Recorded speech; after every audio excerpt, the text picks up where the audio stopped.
It's Monday, the 16th of October, 2023. Welcome to the Fast 5 Business News by Fear and Greed, where we give you the top 5 business stories you need to know in just 5 minutes.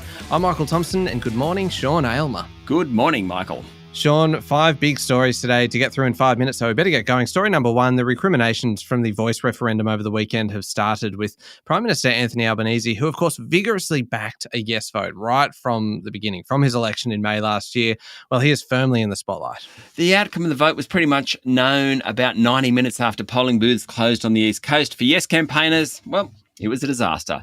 No state voted for the referendum, and overall less than 40% of voters said yes. In Queensland, that number was closer to 30%.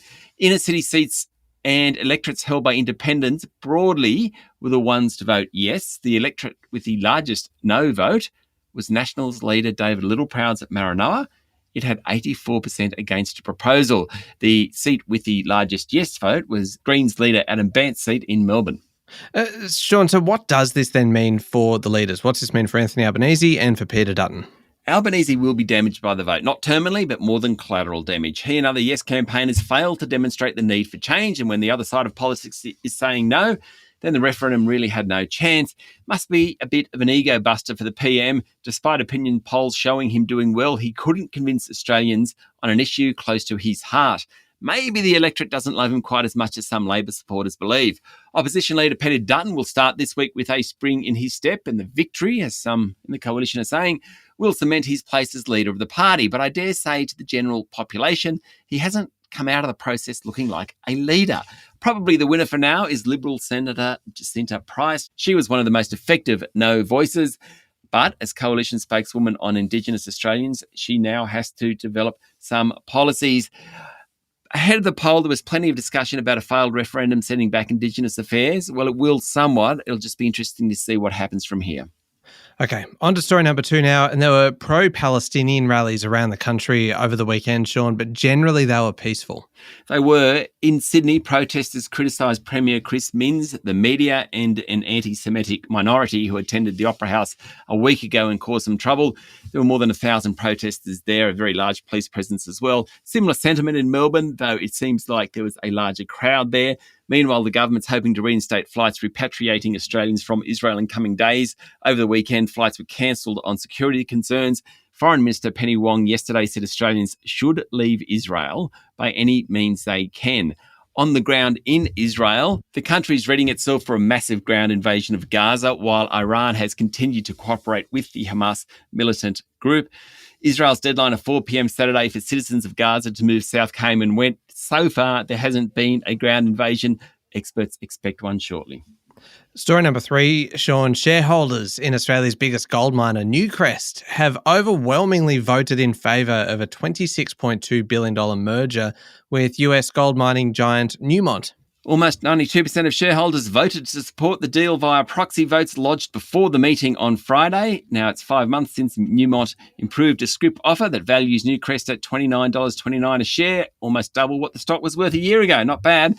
The Newmont purchase will extend that company's lead as the world's biggest gold company. 2 existing Newcrest directors will join the Newmont board as part of the deal. Michael? Okay, on to story number 4. Chinese is the most popular cuisine among meat eaters in Australia, but Sean, the pescatarians and the flexitarians mostly like local Aussie food. Flexitarians are those that are vegetarians. It's just like a little bit of meat occasionally. So not fully committed to the cause just yet. Something like that. Those numbers you gave are the findings from a YouGov survey. About 2/3 of Australians consider themselves meat eaters. 20% are flexitarians, only 6% vegetarians, and 5% pescatarians, i.e. vegetarians plus fish. Across generations, the baby boomers are the big meat eaters. Millennials and Gen X are the opposite. Main reason why people eat stuff, according to the survey, taste. Crazy, I know.